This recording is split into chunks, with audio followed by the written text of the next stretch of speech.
Bibi paella, paella, bibi paella, paella, bibi paella, paella, bibi ও মামা দেখো না আমার চুলটা হিরোর মতো লাগছে না? হ্যাঁ তো, তবে বাবা চুলটা একটু কাটিয়ে নিয়ে আসি চল, তাহলে পারফেক্ট হিরো লাগবে।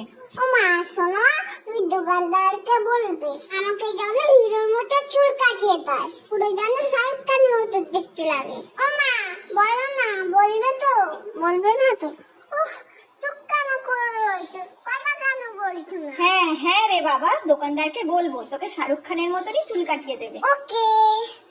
কি বৌদি, কেমন আছেন? খবর সব ভালো তো? হ্যাঁ দাদা ভালো।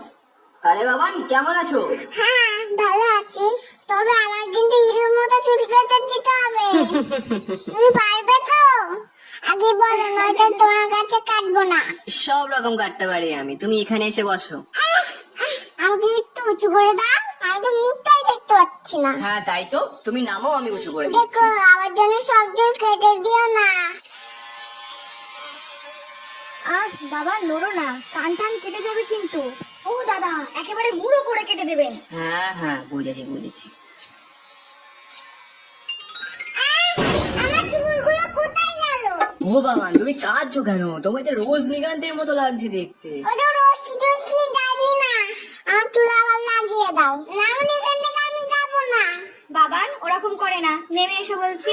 আমার দেখো আমাকে টাক করে দিচ্ছে, তুমি আঙ্কেলকে বকো, বকবে না।